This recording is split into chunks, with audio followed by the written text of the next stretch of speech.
All right, please turn to Matthew 25.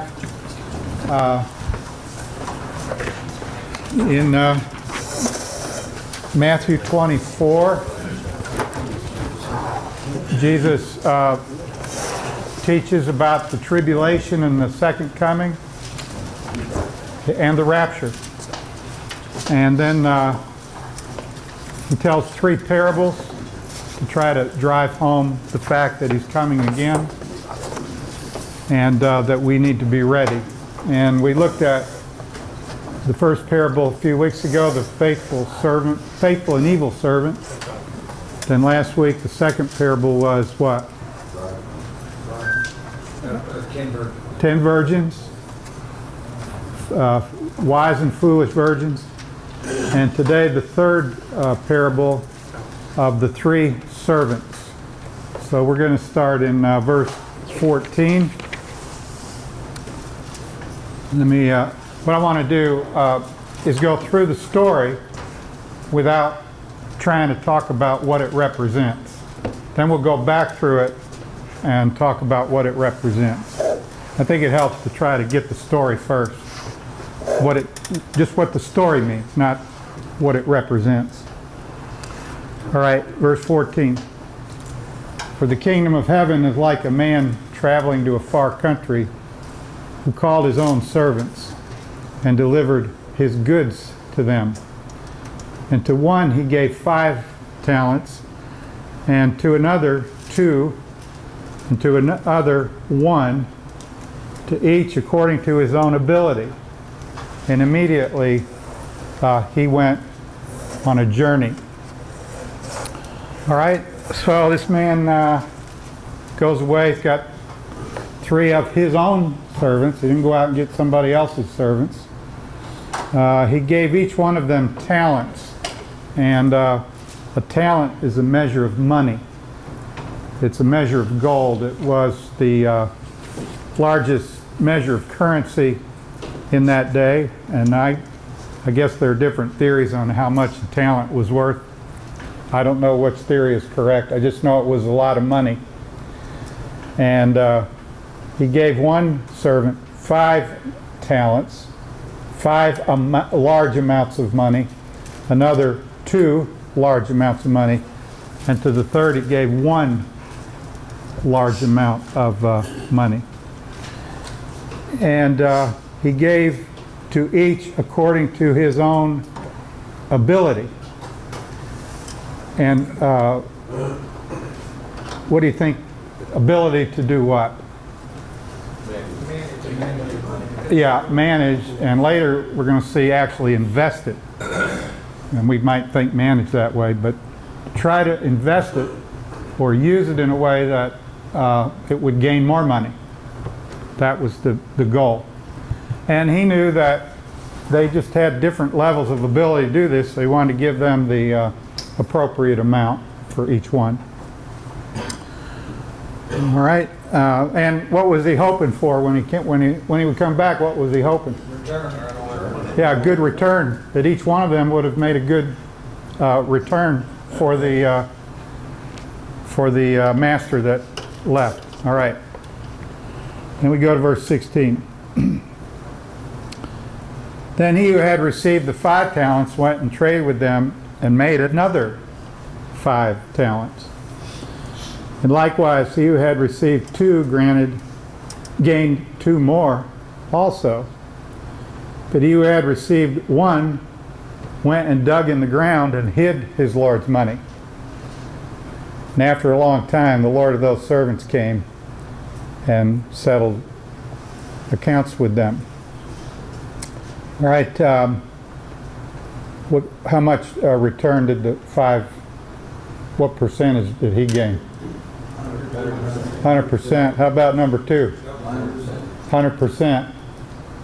How about number 3? 0. He gained 0%. All right, verse 20. So he who had received 5 talents came and brought 5 other talents, saying, Lord, you delivered to me 5 talents. Look, I've gained 5 more talents besides them.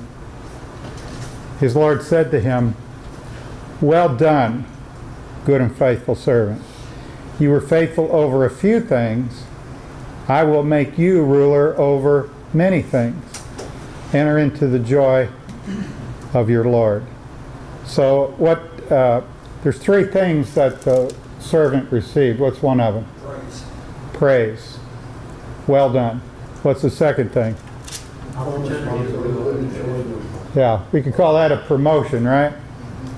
He was in charge of something earlier, but now he's in charge of much more. He got a promotion. And enter into the joy of your Lord, what might that imply? Closeness. Yeah, yeah. And I think in the story, I think there was like a party, a celebration. I don't know that for sure, but it just feels like that to me. Yeah, enter into the joy. I want you to share my joy, my happiness. We need to celebrate what you've done. So you might picture maybe there was a party or a appreciation dinner. I don't know. Something like that. All right. Then we go to verse 22. He also had received 2 talents, came and said, Lord, you delivered to me 2 talents. Look, I've gained 2 more talents besides them. The Lord said to him, well done, good and faithful servant. You've been faithful over a few things. I will make you ruler over many things. Enter into the joy of your Lord. Okay, what's the difference between what the master said to the 5 talent compared to what he said to the 2 talent? What's the difference? Good. And what I really want to emphasize this, not one word. Not one word difference. Every word is the same. Every word is the same. He got the same praise. He got a promotion, just like the first one got a promotion, and he entered into the joy of the Lord. If that implies some kind of a party, he was there too. Because percentage-wise, what was the difference between what the 2 did? None. They both gained 100%. All right, verse 24. Then he who had received the 1 talent came and said, Lord, I knew you to be a hard man, reaping where you have not sown and gathering where you have not scattered seed. And I was afraid, and I went and hid your talent in the ground. Look, there you have what is yours. And that kind of speaks for itself. So verse 26, his Lord answered and said to him, what? Wicked and lazy. Does everybody have wicked and lazy? Yeah. Everybody? Good for nothing. Well, you got a real, you got a real loose translation there. Okay. His Lord answered and said to him, you wicked and lazy servant. Those are strong words here. How do you feel about him? Why would he call him wicked? Self-centered. Yeah. Because that's what he was. Lack of faith. I don't think he misused his word. Yeah. That's a strong word. How about lazy? What do you think he meant by lazy? He didn't try to do it. He just buried it and went on. Yeah. Now, do you think, what do we know about what this slave was doing while the master was gone, other than this one thing? What else? He wasn't doing what he wasn't being obedient. Yeah. What could he have been doing? Or he Busy wasn't. work. Jack? Busy work. Okay. Made interest on the board. Okay. He could have been a real busy guy. I don't know. I mean, I think we might get the impression he was just sitting around watching TV and doing nothing. But we don't know that. He could have been real busy doing other things. Yeah, you can probably was. Huh? He also could have been not having true faith in his ability to make a profit. Yeah. We see a lot of business, there are people that work hard, they'll work 12, 16 hours a day, that they never do anything for God. Yeah. And I think Jack's on the track I'm trying to get on. He was lazy in regard to one thing, for sure. We don't know if he was lazy in other areas of life, but he was lazy in this area. And that is what wasn't he thinking about each day? Wasn't thinking about his responsibility to the master. Yeah, I heard it all. What is my responsibility to my master? Could my master be coming? He wasn't thinking about what it would be what he could do to please his master. He was lazy in regard to one thing, as far as the parable tells us. He didn't value what his master valued. Yeah, he was lazy in thinking about what his master would value. All right, so let's keep reading. You wicked and lazy servant, you knew that I reap where I have not sown and gather where I have not scattered seed. So you ought to have deposited my money with the bankers, and at my coming I would have received back my own with interest. Okay, now what is the master saying there about? Could have done very little and made something. Yeah, you could have, the words aren't in this parable, you could have at least, you could have made a minimal effort. Is that really what he wanted ultimately, is to put the money? The master could have put the money in the bank. That would have been, he could have done that before he left. So is that really what he wanted? No. But this guy didn't even do the bare minimum of what he could have done. All right. Then we read, so take the talent from him and give it to him who has 10 talents. For to everyone who has, more will be given, and he will have abundance. But from him who does not have, even what he has will be taken away. So Is that a loss of reward? we're not talking about what it means. I knew that. You just tested. Okay. So far, how's this compare? The other two got praise and promotion. Let's just start with those two. To the first two, he said, well done, good and faithful servant. And to this one, he said what? Wicked, lazy slave. Now let's compare that. Well done, good and faithful servant. You wicked, lazy servant. Now that's extreme, thank you. That is extreme. I mean, the praise factor was as extreme as it could get. Now the first two got promotion. How about this guy? He got a demotion. Taken away. Yeah. He didn't get to keep any of it. Yeah. He didn't even get to keep or get a reward for the one. Okay, now the first two, the last thing that he said to the first two was enter into the joy of your Lord. I suggested that probably meant a party or an award banquet or a appreciation dinner or whatever. So look what happens to the third one. And cast the unprofitable servant into the outer darkness. There will be weeping and gnashing of teeth. Now I said we're not going to go in what it means, but I do want to stop here for a moment. What interpretation of that statement would make you uncomfortable as far as what it represents? Yeah, going to hell.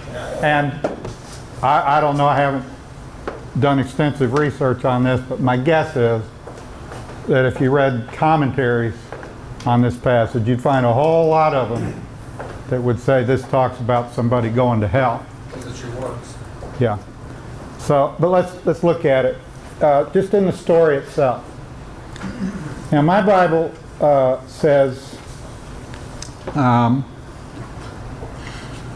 cast the unprofitable servant into the outer darkness. Does everybody have the word cast? Mine says throw. Throw? Pardon? That's for, Throw or cast? Yeah, those are strong words, aren't they? Or a strong word, I should say. Cast. It's like get rid of it. Now some of you have throw. That sounds even worse. Throw him. It's like they pick him up and throw him. yeah, it wasn't they just like escorted him to go and They didn't just tell him to leave, right? Well, that's what I want us to think about. I want to show you another place where that word is translated. If you'd like, you can either listen or turn with me to James chapter 2. And if you don't want to turn, just listen. I'll just read it. It's just a very short statement. In James 2:25, we read about Rahab, the harlot, in the days of Joshua. You know, when the children of Israel came into the land of Israel, they left Egypt, wandered in the wilderness, came into the land, and in Jericho, city of Jericho, there was a lady named Rahab, and she hid the spies. Remember, there were spies sent in, and she hid them. And then after it was time, they escaped, time for them to leave. It says in verse 25, was not Rahab the harlot justified by works when she received the messengers and sent them out another way? Okay, the last part of the verse, Rahab sent the spies out another way. Now if your Bible's open, what word, do you have the word sent? Yes. Yeah. Those of you that looked it up? Pretty sure that's probably in every translation. She sent them out. That's the exact same word that we read in Matthew 25. Now, can you read this and think Rahab threw them out? Can you read this and think Rahab cast them out? No. Huh? That would be, No. you wouldn't read, you wouldn't even think that, Because she's protected. because she's protecting them. She's not mad at them. She's thankful for them because they're God's men. She's on their side. She's trying to help them. And they're on her side. So this is a very friendly, in this passage, sent. She's pointing them, say, there's the way to go. You go that way and you'll be safe. She sent them out. And I'm taking time to emphasize this. Why? Because we just said they If we go back to the other, to the parable, more harshly. how, They changed the translation. if we go back to the parable and we read it, send the unprofitable servant out, that sounds a little different than cast him or throw him. Because if you translate it cast or throw, it sounds like he's mad at him. Get him out of here. And send him out means send him to where he needs to go. Sounds like the translator had some bias. I don't know. I don't know. What does the Greek say? Well, I don't know. I don't remember the Greek word. in the majority text? Yes. Well, this isn't a text problem. The same word is in the. It is translated. It's a translation issue. Cast out. So, I should have looked up actually how that word is so most often translated. But 45 times it's cast out. pardon? 45 times it's cast out. Okay. 3 times it's sent forth. Okay. Then I'd want to look it up in all the uses where it's found and see about that. Could also be bring forth or pull out. Could also be bring forth or pull out. Yeah. All right. it's interesting. What is the Greek? What's the Greek word? Ekbalo? Ekbalo. Yeah, ekbalo. Yeah. Okay. My point is, it doesn't necessarily mean that he was being cast out or thrown out, but actually just go out. Now that's a bad thing. Don't get me wrong. This isn't good what's happening to him. He's being sent out. And where is he being sent out? Okay, how many of you have outer darkness? Does anybody have any other translation? Mine says the worthless servant outside into the darkness. Interesting. Outside into the darkness. That's interesting. What translation is that? NIV. NIV. Does anybody else have another translation? Okay. Most of you, though, have the outer darkness. Now, this can be translated like CB's, similar to CB's, the darkness outside. Okay? The darkness outside. And you may think I'm splitting a hair here, but does that sound different? Yeah. To say he was sent into the darkness outside compared to the outer darkness? Yes. What does outer darkness sound like? Beyond getting back. Yeah, yeah. Sounds like hell. Yeah. But literally, it just means the darkness outside. Now, in the parable, in the story, and if we go back to the story, it'll help us a lot before we start trying to interpret. What happened in the story here in that verse? What? All of them went to the party except he couldn't go to the party, so the light, that party is lit up, and this guy sent out by himself in the darkness. Bill got it. Yeah, the story right before. He's not in the park. Pardon? The story right before it talks about the party. The story before it? The wedding banquet. Oh, yeah. Yeah, similar concept. Right. Yeah, that's a good point. The parable before we had a... What time did the wedding take place? Midnight. It was midnight. What time of day is it here in this parable? It's nighttime. No, whatever the darkness means, it's dark outside. Dark out. If we just think about the story without trying to interpret it, it's easy to see that this, in the story, he had a party going on with the two servants celebrating a joyful occasion. The third servant, he's sent outside and it's dark outside. That's what it means. Send him out into the darkness outside. And how would he feel? How did he feel in the story? Probably separate. Yeah. Some of you want to read the verse because the answer's in the next verse. Yeah, even the gnashing of the teeth, he didn't feel too good. Does that make sense that he would be weeping? Yeah. Why is he weeping? Because he could have been in there. Yeah, he could have been in there at the party.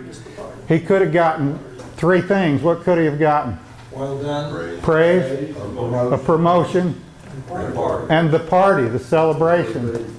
And he missed out on the praise. In fact, worse than he didn't just miss out on the praise. What did he get? He lost He got you wicked lazy slave. Now that would cause him to weep.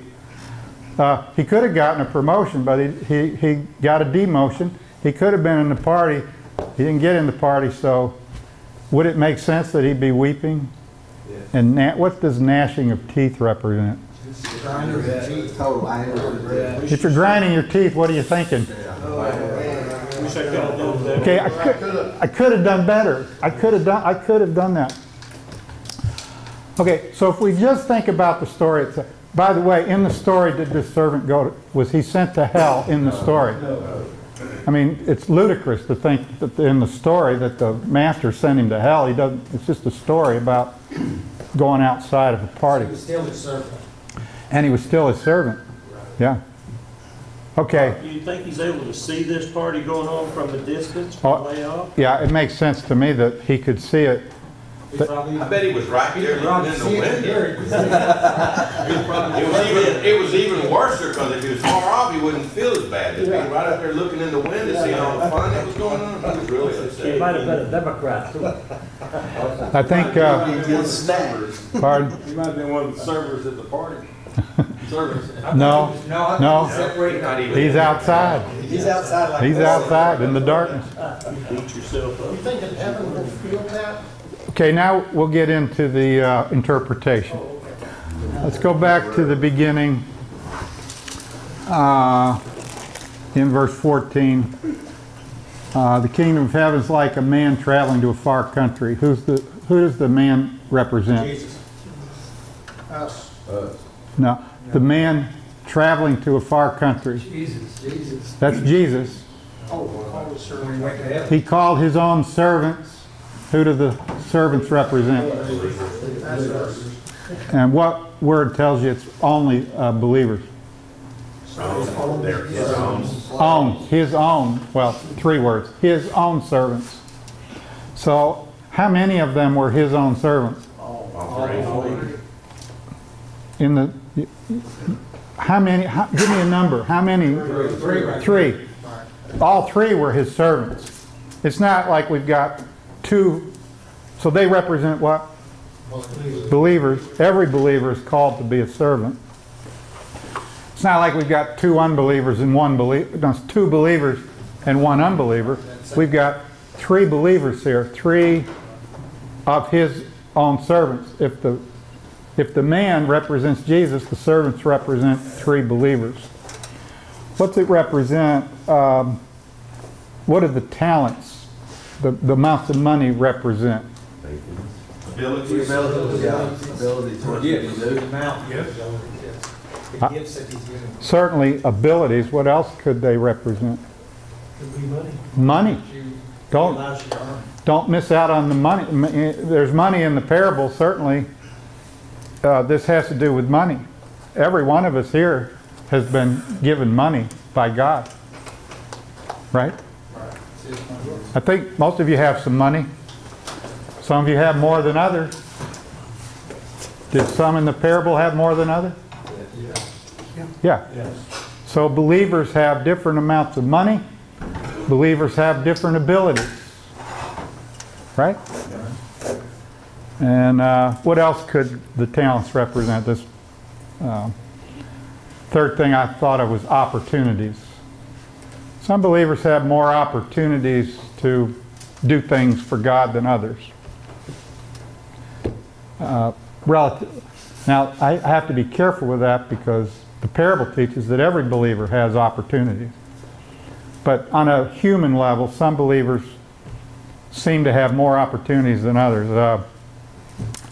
Can you think of an example of a believer, a 5-talent believer that we would say he's had more opportunity to? Billy Graham.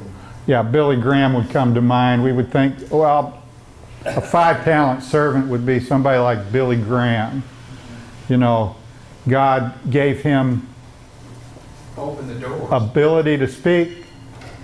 He opened doors for Billy Graham to preach to millions of people. A modern day person I thought of was Rick Warren. Have you all heard of Rick Warren? Yes.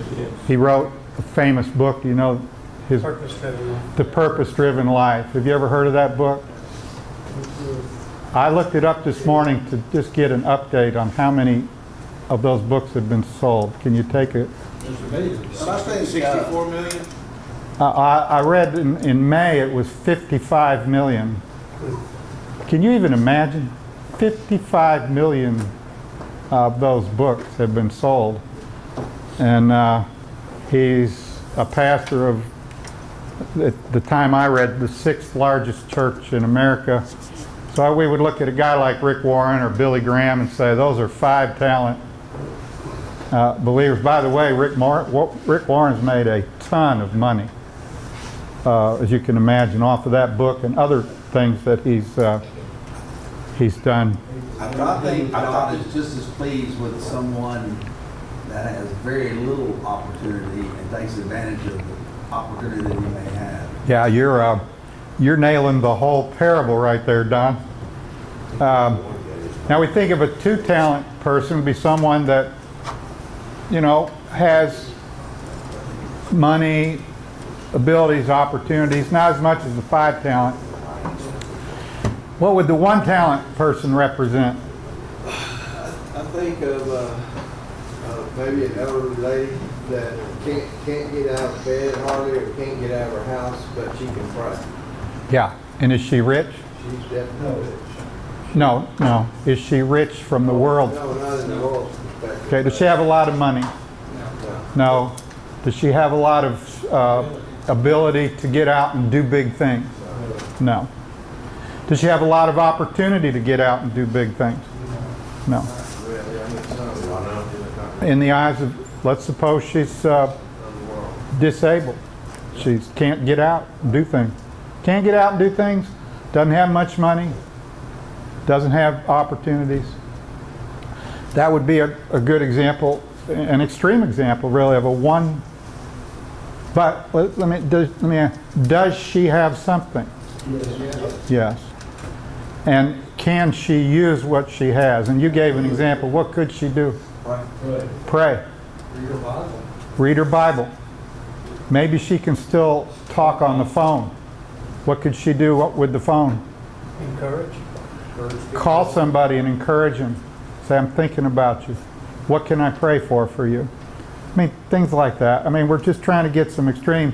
If we could think between Billy Graham and that little lady that you've tried to portray. Obviously, in the eyes of all of us, these people have been very different in what God has enabled them to allow them the potential that God's given them to do. I'm just thinking of the whole parable. Which one of them, between Billy Graham and the little lady that Mark portrayed? That's who I'm thinking. Yeah. Which one of them has an opportunity to gain reward? Both of them do. Now in the parable, the 5 and the 2, what was the difference between their reward? None. This is the whole point, I really think, of the parable. It doesn't matter the amount of talents that God's given, time or ability, opportunities, and money. It's what you do with what He gave you. What you do with what He gave you. Everybody has every believer has equal opportunity to gain what? Reward. The praise, the promotion, and the party. Okay. Let's go to, I think we've kind of already explained what's going on here, but we need to really think about that third servant, right?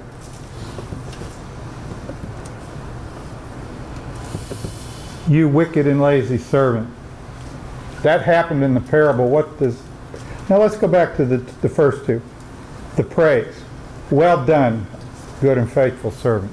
That happened in the story. What does that represent? The well done, good and faithful servant. Judgment seat of Christ, what He'll say. Okay, well I should have gone back. Let me go back to verse 19. After a long time, the Lord of those servants came and settled accounts with them. What's the after a long time represent? After a long time. Where Jesus has been now. Huh? What's the long time?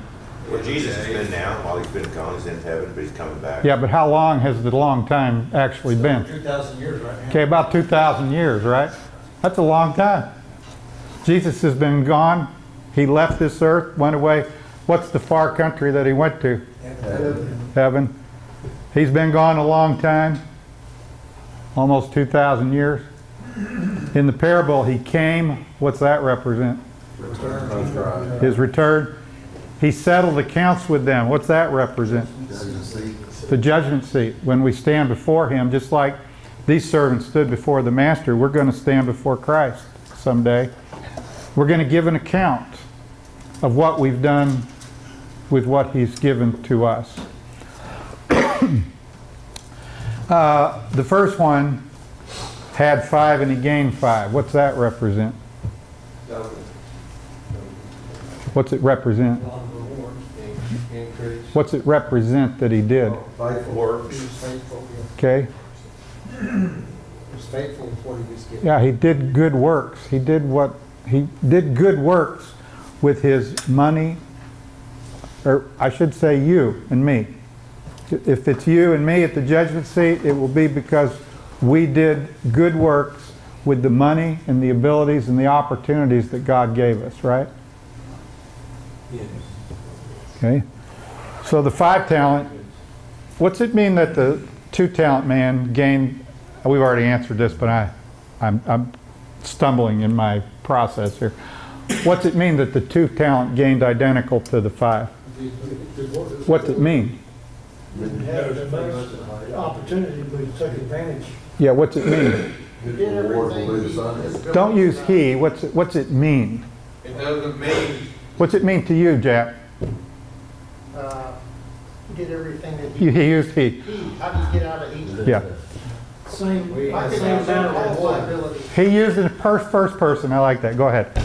What's I could it? use all the abilities and opportunities God gives me and not miss them or Okay. not take advantage of them. Jack, so I'm picking on you because you spoke up. That'll teach you to speak up.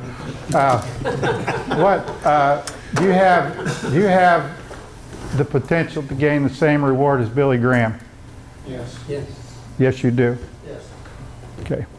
because I think the first 2, when they enter into this party, they're going to be considered equal, even though in the world, if you looked at them, you look at them differently.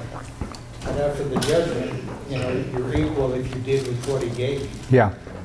I look at it like, take a sports figure, makes a lot of money, but he also has a large audience, and he has a chance to share the gospel with people that I can't reach in my realm. Right. And then you go down, and we all have people that we can reach in our It's like world. the Billy Graham and the homeless guy that sits on the corner that shares the gospel also. Billy Graham shares it the same as that homeless guy does. Yeah. Both are equal. That's possible. Exactly, and that's a good example. Let's talk about it. What can we do? What can we do with what are some examples of what things we can do that We support missionaries. We may not go, but we can support them. Okay. So they can spread. you can use money to make friends for eternity? Going back to a parable we looked at earlier. Use your money. We can live a good life, be a light to the world. Yes. If we're cranky and irritable and mean, we're not going to have much of a ministry. Right. Invite people to church. So we can be a light by letting God live His life through us. I think we all have. What'd you say, Matt? Invite people to church. Invite people to church Bible study. or Bible study. Good. Pray. I think we all have an opportunity, I know I've had plenty, I'm sure every man here is that you'll run across someone at some point that you can just share the gospel with them. Yeah. And you don't know if it's stuck or not. I found some that did later in life, which Yeah. was very pleasing. But Yeah. I think that's something never to be missed, of an opportunity. Right. So if God gives you an opportunity to invite somebody to the Bible study, that could be comparable to selling 55 million books. It's an extreme example, but I think that's what we need to take from the parable, is that God wants us to be faithful where we are with what we have, with the opportunities that we have. Bob, you can bring that close to home, if you would. You just think about when you came to Marshall and held that first Bible study in a home, and look where we are today. I mean, that's how you and all the rest of the people in this church have grown this church.